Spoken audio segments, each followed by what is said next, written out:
It's not always about like rainbows and butterflies when I try to work on my collages, and I'm excited and always so happy, but it really helped me to process feelings that it was hard to talk about it.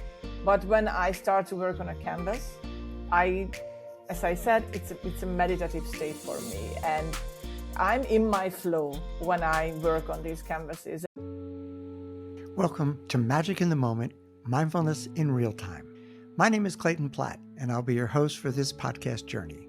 Now, for many people, practicing mindfulness has very little to do with sitting on a cushion, lighting incense, or even focusing on their breath. Just paying attention to what they're doing at any moment, and doing this intentionally, can create that same magic. Our time together is intended to share how mindfulness plays out in everyday life for our guests. Now, before we begin, here's a word from our sponsor, Meditation for Leadership. We all feel it, the pressure to keep up, to perform, to push through. But lasting success doesn't come from speeding up. It comes from slowing down, leaning in, and creating the space to lead from within. That space is where we shift from autopilot to intention, building mindful habits that strengthen focus and calm. It's where we stay connected to our values and purpose, choosing to respond instead of react.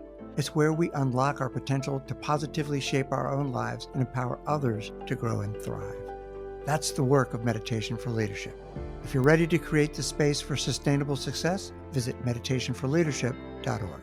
My guest today is Noemi Beres, a self-taught artist who's called Cyprus home for the past 15 years. Noemi creates mixed media collages on canvas, drawing inspiration from memory, nature, and Mediterranean life. She's also studied art therapy, color therapy, and positive psychology, and she uses what she's learned to help others find relaxation, self-expression, and emotional resilience through creative work.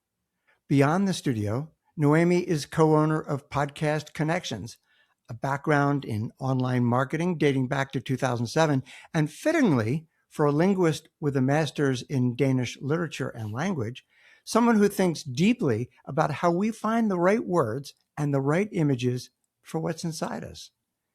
So today we're going to explore what happens in that space between memory, nature, and canvas, and what her work with art and healing can teach the rest of us about awareness and presence. So please welcome Noemi Beres. Thank you so much, Clayton, for this interview today. I'm really looking forward to it. It's so exciting. Me too. This has really been something that has been really inspiration for me, and really looking forward to our time together. So I want to start.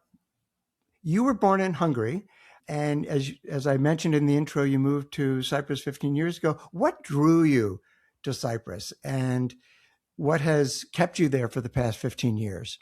The weather brought me to Cyprus, because I had been living in Ireland for 7 years before Cyprus.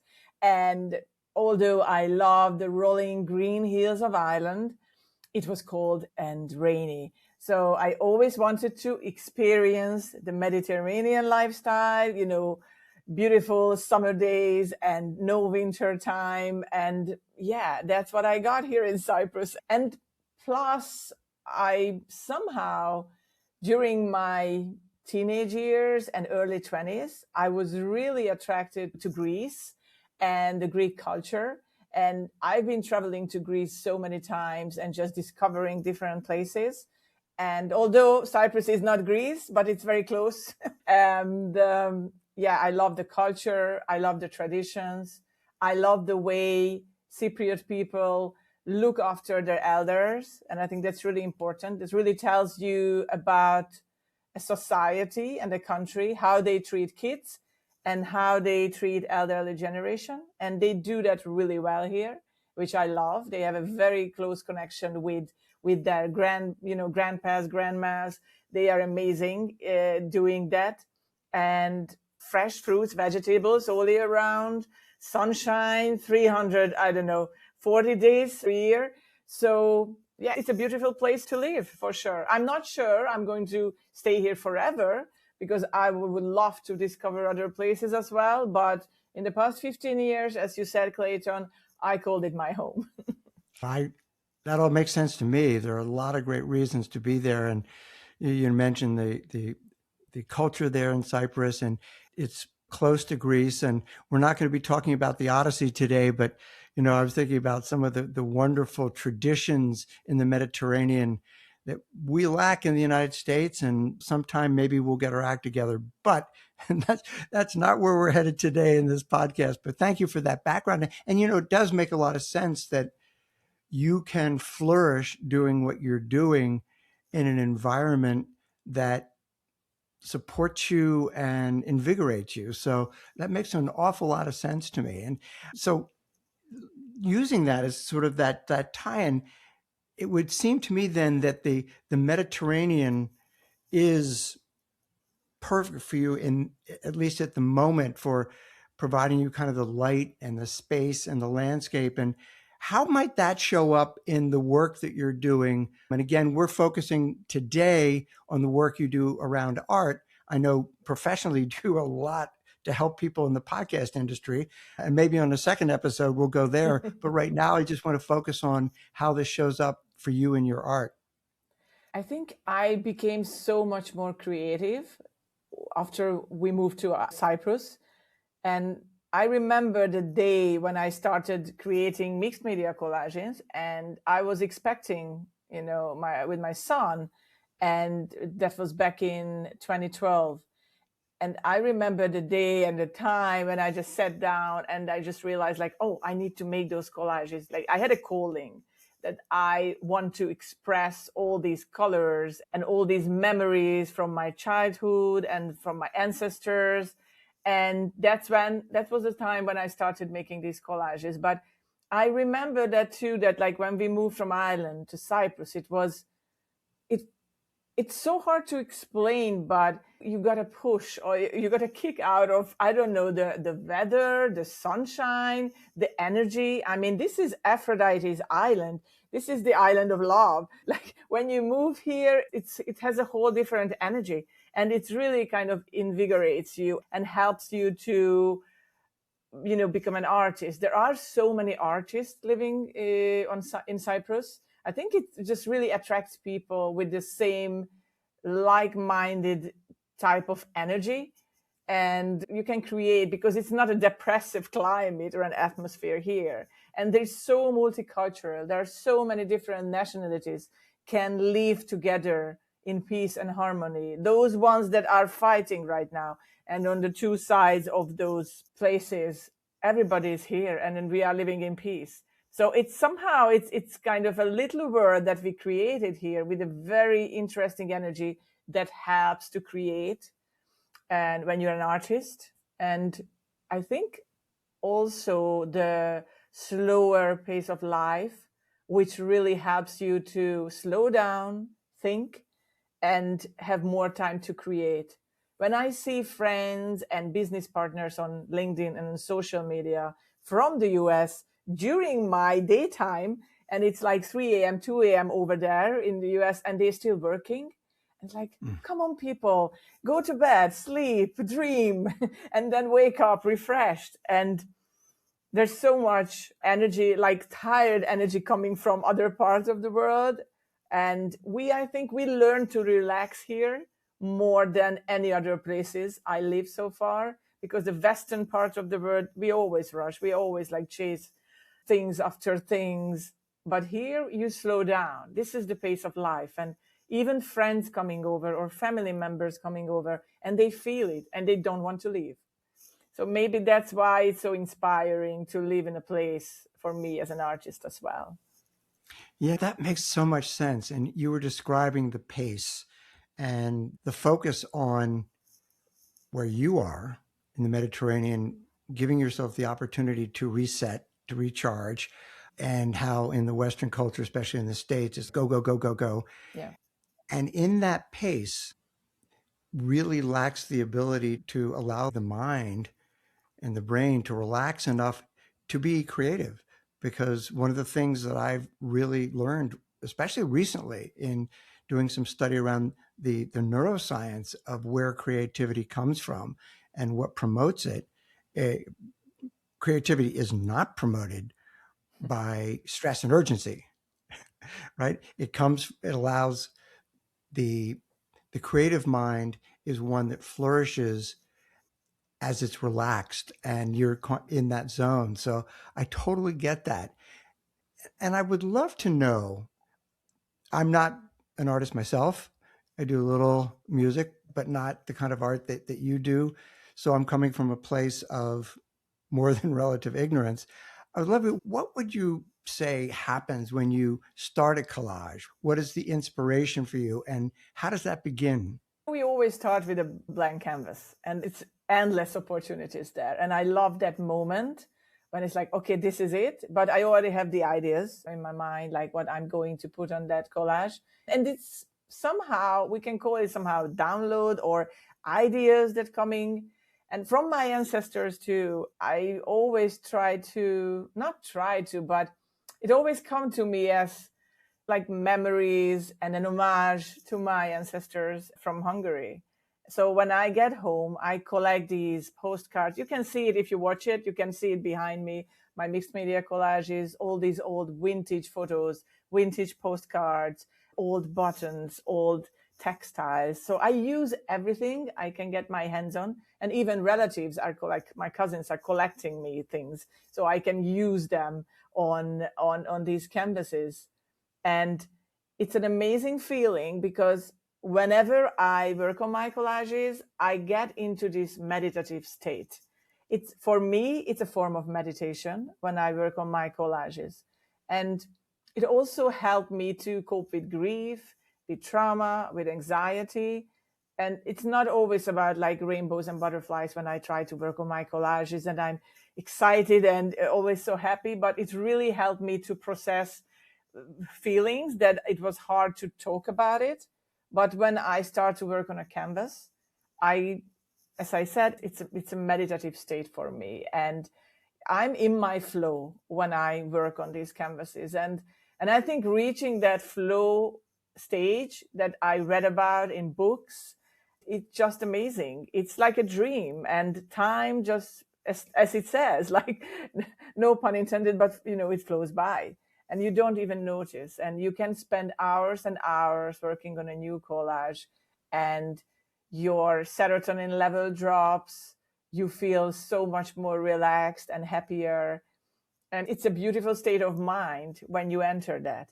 But it's not only art making can create that, but as you said yourself, you make music or you play on different instruments that can do that, or cooking, or I don't know, gardening, anything can create this amazing flow state. And that's what I experience, answering to your question, that I end up in a flow state when I work on my collages. That's a wonderful state to be in when you're creating.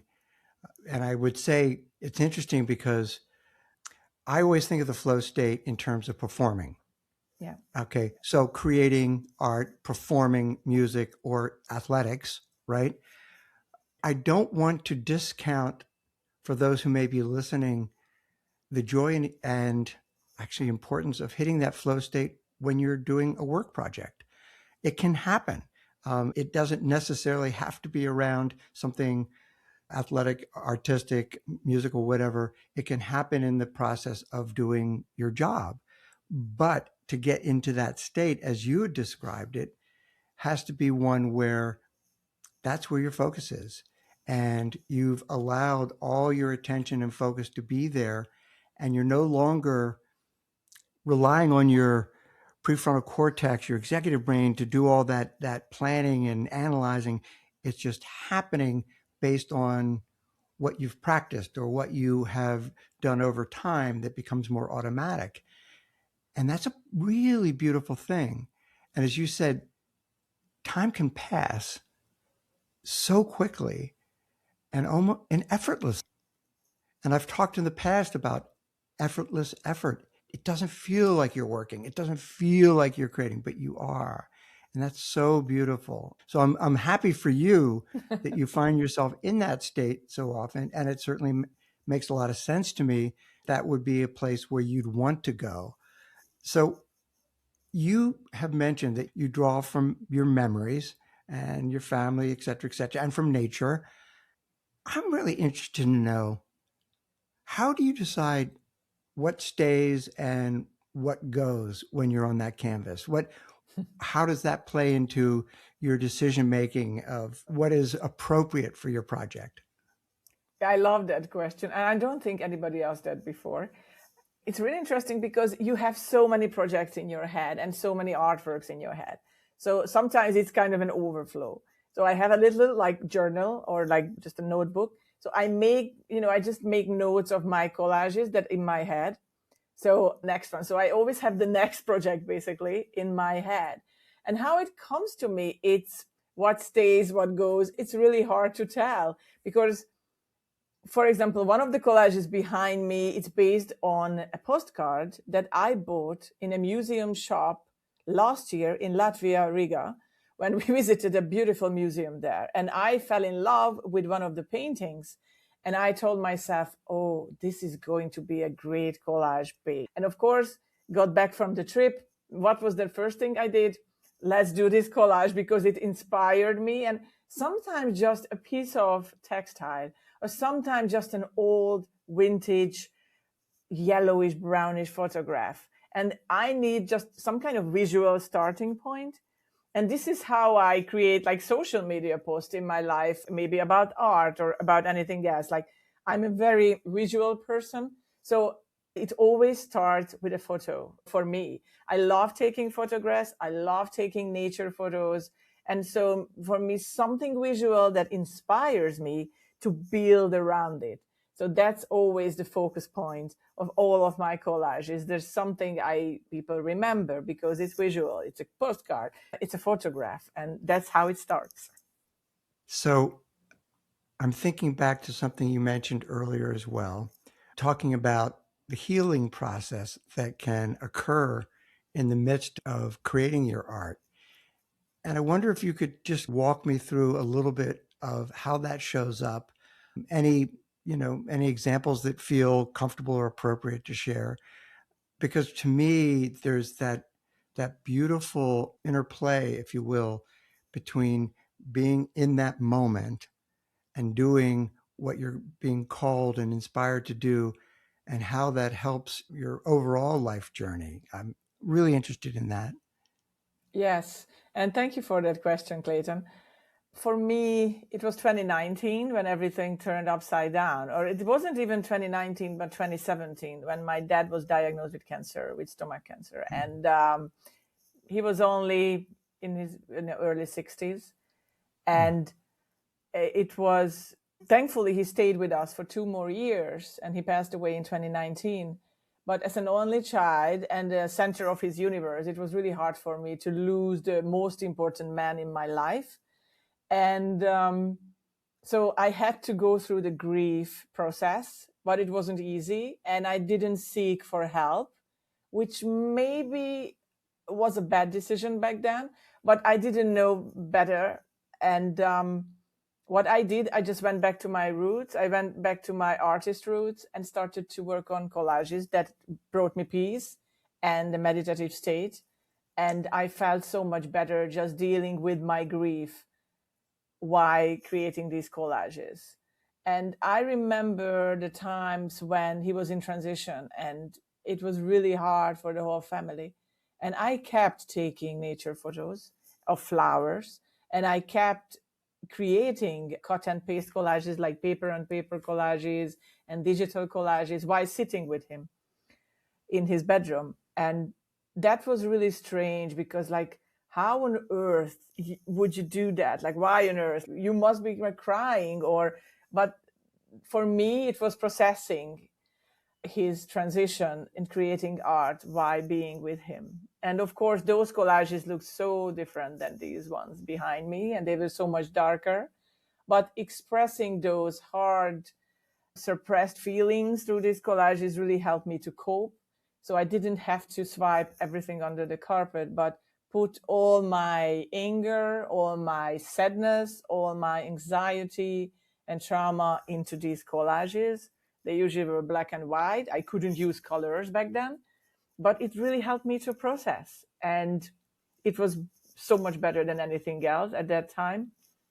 And I realized that if this helped me, then I can go out and talk about this on podcasts. And if I can just help one single person with this today from the audience, that's already a win for me, because there are so many people struggling in silence with all these problems and pain, and they swipe everything under the carpet. And that's why we have so much trauma, depression, suicide pandemic all over the world, especially in the US. I'm hearing that from friends. And and art can help you to heal.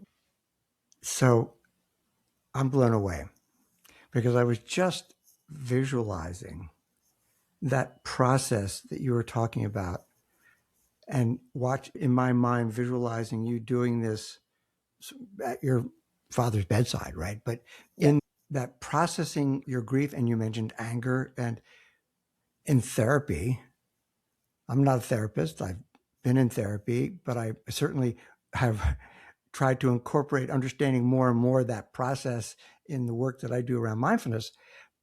Naming things, giving things a label can be very helpful to allow someone in the process to, in essence, process it. And what I see you doing, and I want you to correct me if I'm misled, in your art, you mentioned it was like at that time, there were no colors. It was dark. And that anger, that probably fear, that sadness was emerging as you were putting together the collages at that time. And in many respects, allowed you to, without putting it into actual words, that was an expression of what you were feeling. Is that a fair look at that? Absolutely, Clayton. That's spot on. That's how I express myself. And I couldn't really use words. I couldn't really put in my thoughts into words because I was just too fragile during that time. But art helped me to express the unsaid. And that, to me, is one of the most powerful reasons why I am a spokesman, a teacher, an evangelist for mindfulness, is being aware of what's happening inside you. And we spend so much time unaware, so much time simply doing and not being with ourselves, that it's very difficult to process difficult emotions. If you're not aware of them, how can you process them? So what you have modeled is allowing yourself to go inside to a dark place and then to have it emerge in your art. And whether you were conscious or not, you were able to see it emerge. You were able to see, this is inside me, and in some way be able to say, wow, I'm hurting. And by admitting and acknowledging, and in many respects, accepting the fact that we're in this pain, it does give us the freedom then to move on, not to push away, not to pretend it's not happening, but to say, I can accept this. This is the most important man in my world, and I'm losing him. And frankly, that sucks. And I'm gonna allow this now to emerge, in your case, in your art. I think that's so powerful. So you've mentioned that you've shared this now. This is part of your personal journey. And one of the reasons why you and I were so excited about having you on this podcast to reach people for whom this could be a really important message. How else are you getting that word out? How are you using that particular gift to share with others who are in need? My plan is to have different exhibitions, of course, like group exhibitions, and maybe one day a solo exhibition that I can show my heart and soul to the world through my collages. I had a few group exhibitions, and people bought my artwork and praised it, and that felt really good. But I would say my main platform is talking about it and how it made me feel. And I would love to encourage people to do the same through podcast interviews. And so just to share my experience, which I just described, that like how liberating is to feel all those feelings. And I didn't do anything on a conscious level. Everything was just a subconscious level. Like for me, after that my dad passed away and I started to work on my artworks and help me, then I started to study more about positive psychology, art therapy. And I realized like, oh my gosh, I was doing this like all by myself and nobody told me to do this. And it has so much healing power. So if I can share this with the world through words now, not just art, but words as well, and through my writing, which I do a lot on Substack and I do a lot on LinkedIn and Instagram, because I'm also in the social media space. And I think it's really important to give voice to all these feelings. And I share in every single way I can do it. And I think not just, funny videos on YouTube or TikTok, but like something that people can take away from those videos or from those writings, and it can help them. And I think that's the whole focus of my life, is to add value to other people's lives. And I also became part of a community called the Go Giver community, and led by Bob Berg. I'm always, giving a shout out to them, because they really changed the way I look at my life, I look at business, look at people.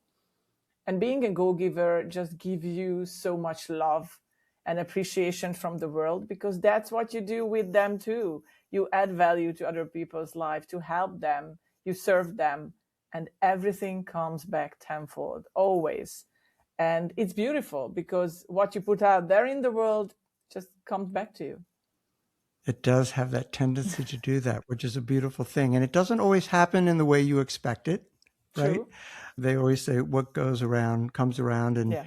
that's true, but you can sit and wait for it to happen and be impatient. But just knowing there's a beautiful generosity of spirit that you've just talked about. And I in the way that I know you, I know that generosity is authentic. It's not like I'm doing this self-serving, but because I know I'm going to get something out of it. Yeah. What comes back to you in its own time. And that's a beautiful thing. What you're sending out into the world is done unrequited. I'm just sending it because I believe in it.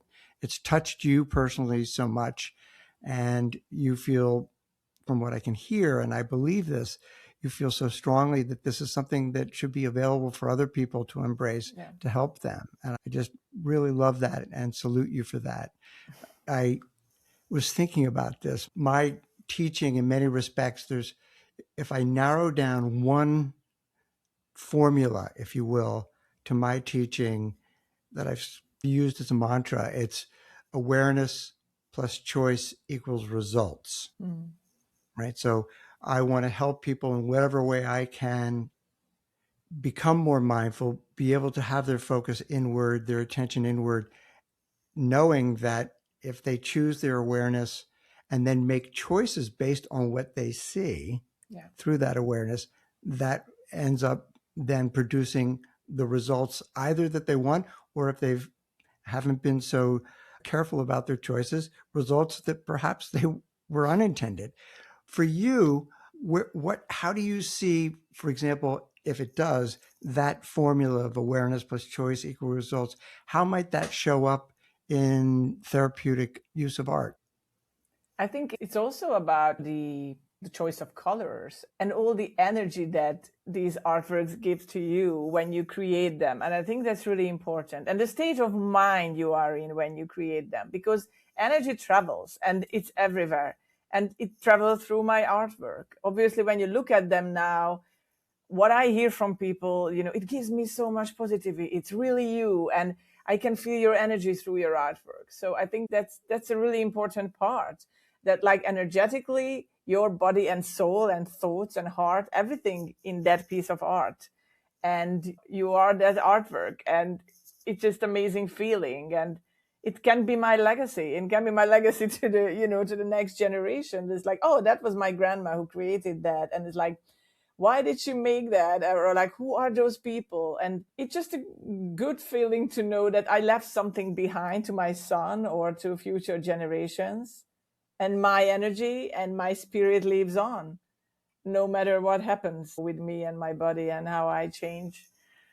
And I think that's somehow important.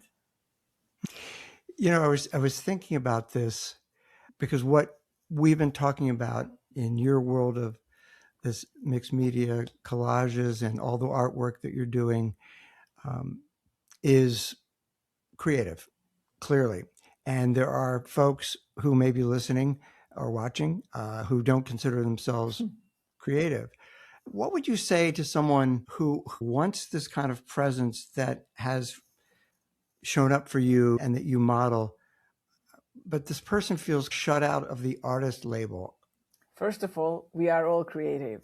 It's only society and school system that basically kills all that creativity inside of us, because they tell you, it's like, oh, you didn't, draw that apple right, or the shadowing on the apple is not right, so you never become an artist. And because you don't know. An example from my own life, like my son is 14 and he needs to specialize in different subjects at school.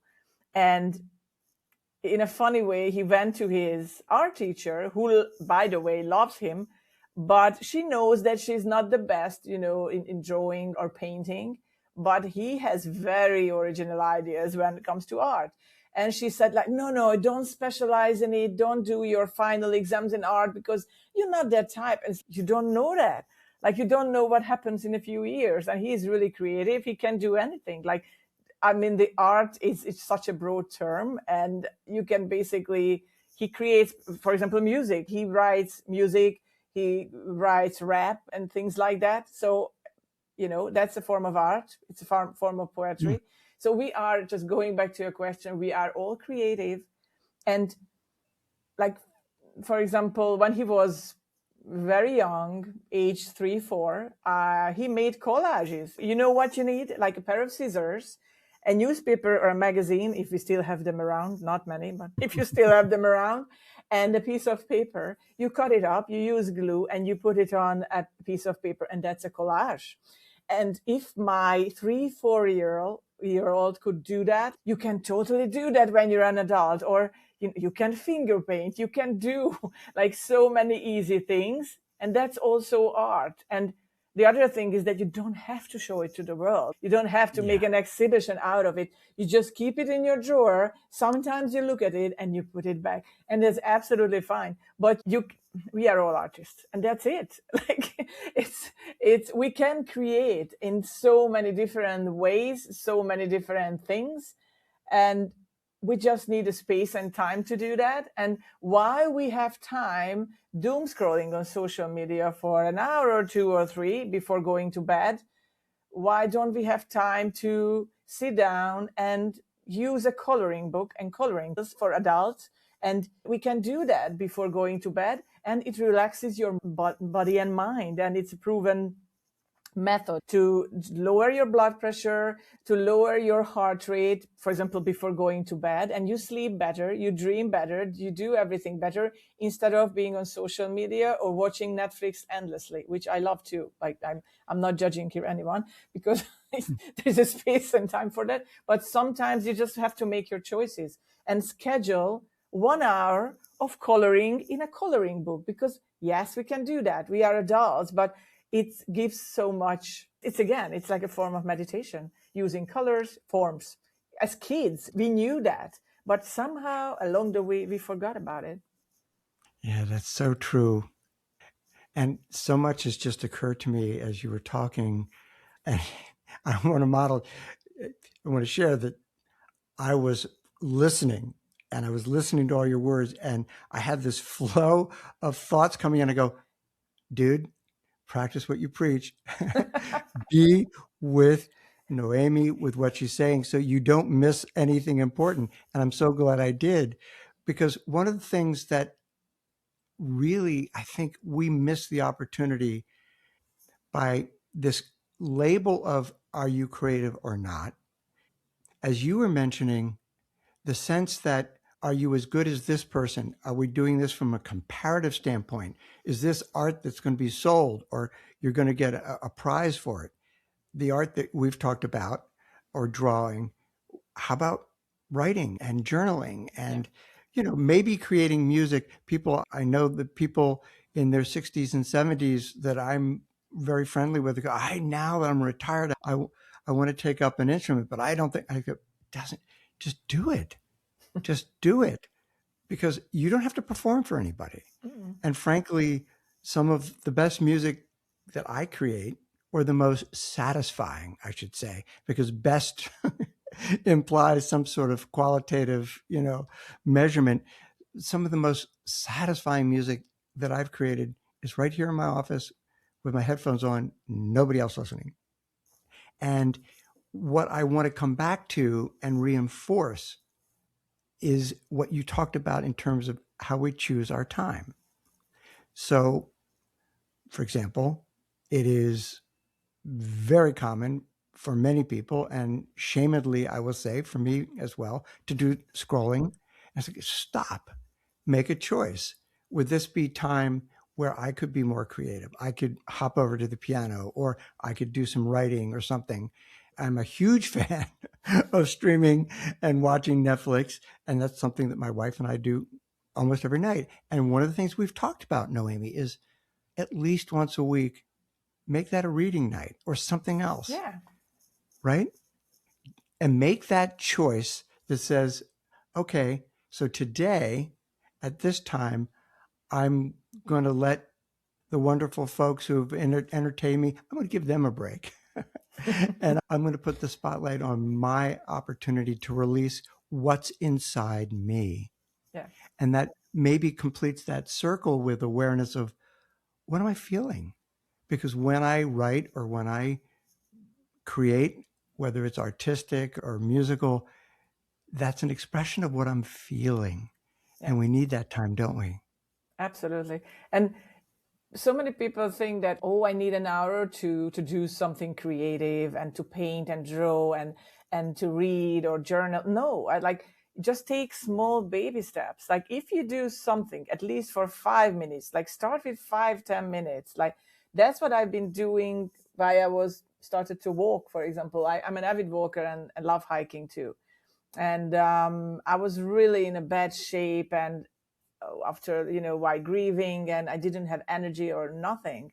So I started with 10 minutes walks around the blocks, where I live, in the evening or in the afternoon. And that started about 5 years ago.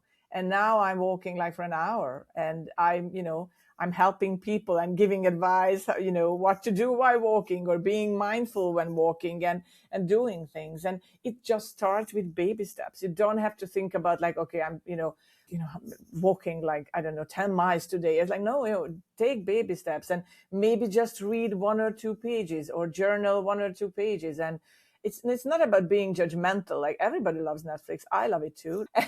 But there are days, like put it in your schedule, that I drum today. I love drumming. I have different drums. I have a djembe drum. I have a tongue drum.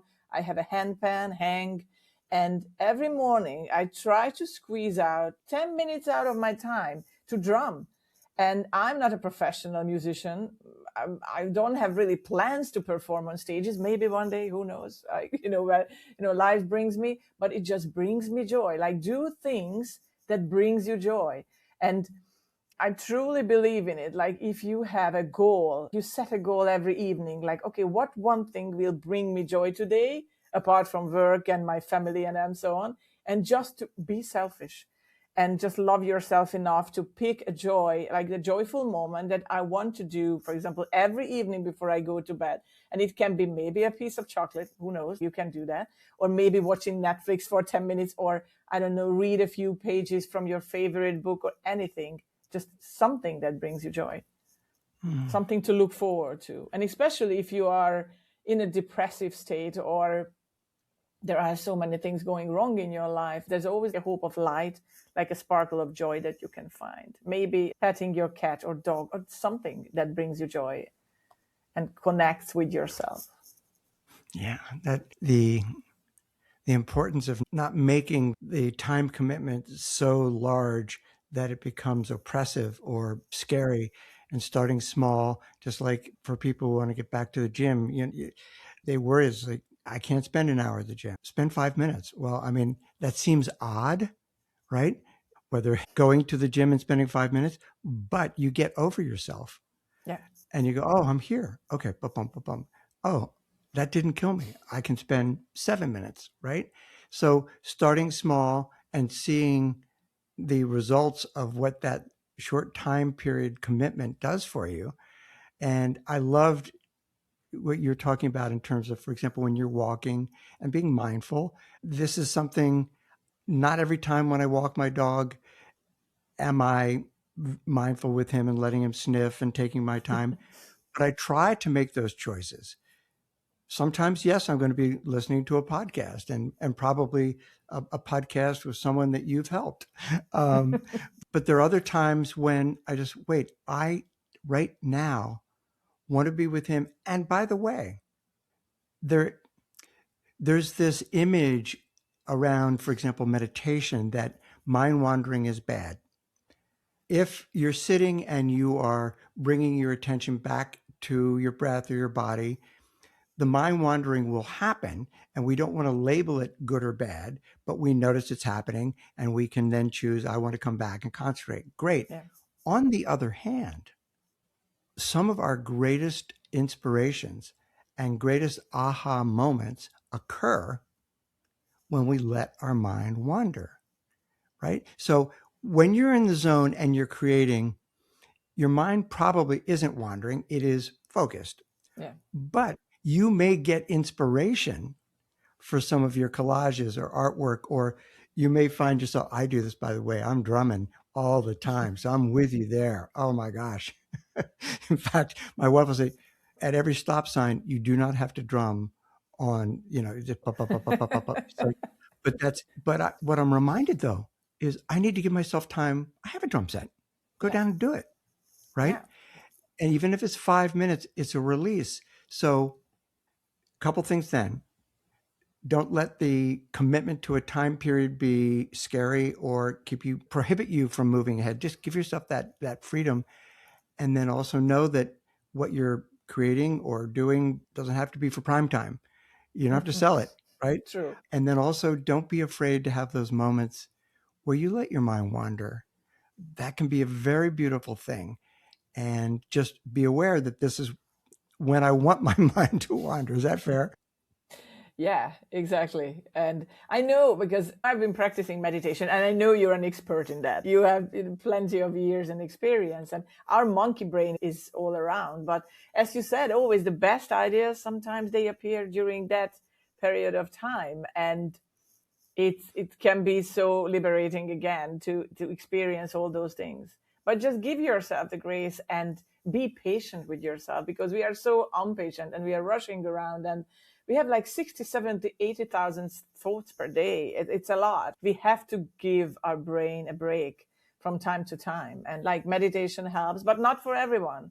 Like maybe for some people it's cooking, other people is walking their dog, or whatever, swimming. It's like, it can be anything, but we need to give a break to our brain and try to relax, because we have so much interruption and so much input from all the world and all the notifications and internet and politics and family. And we just need to have some time to think, just sit down and enjoy basically the silence that surrounds us.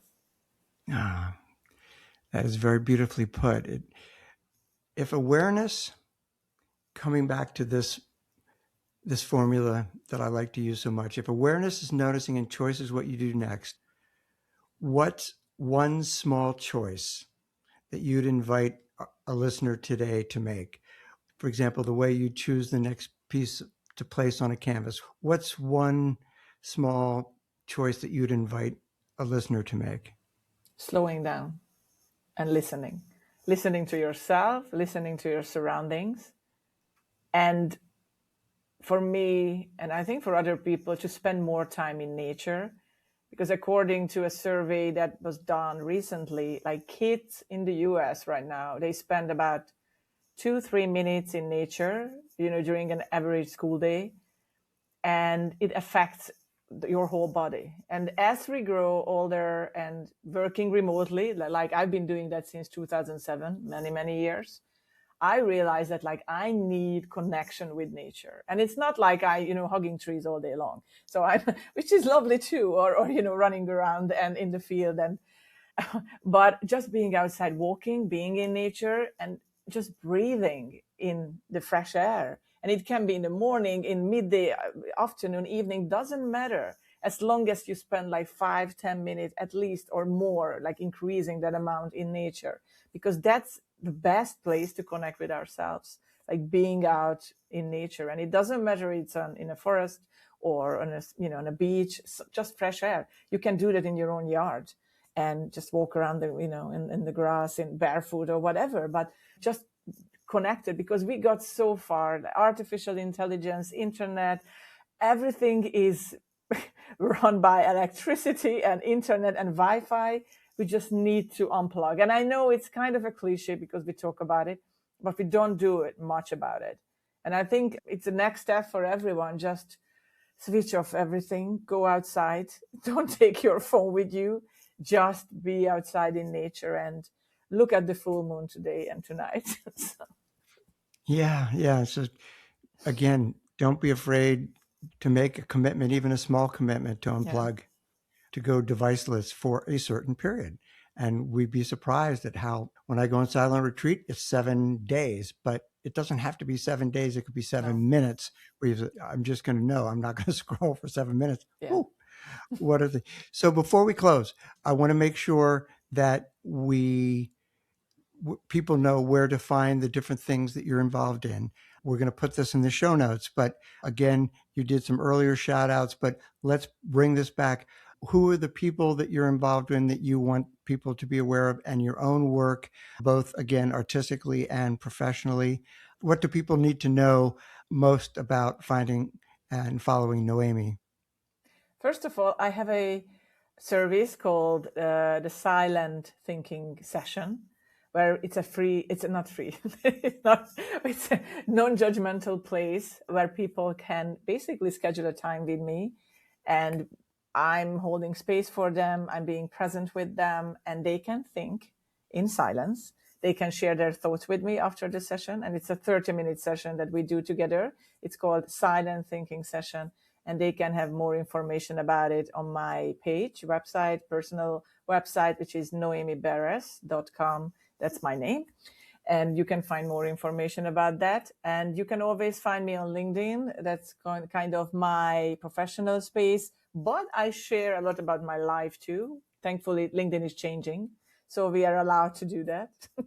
And also, you can find me on Instagram. I have quite a bigger following there, and I love to share my love of art, mindfulness, and law of manifestation and everything there.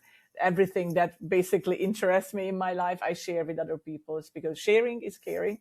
So you can find me there too. It's been a really immense joy for me to have you here as my guest. I've learned so much from you. I'm looking forward to continuing our relationship going forward, continuing to learn from you and to be connected with you and follow your good work. And I invite people to follow you. I also want people to remember, take the time, slow down, make the choice, and see where you find the magic happening in your life, right? Where's the mindfulness showing up for you in real time? Hey, thanks for listening.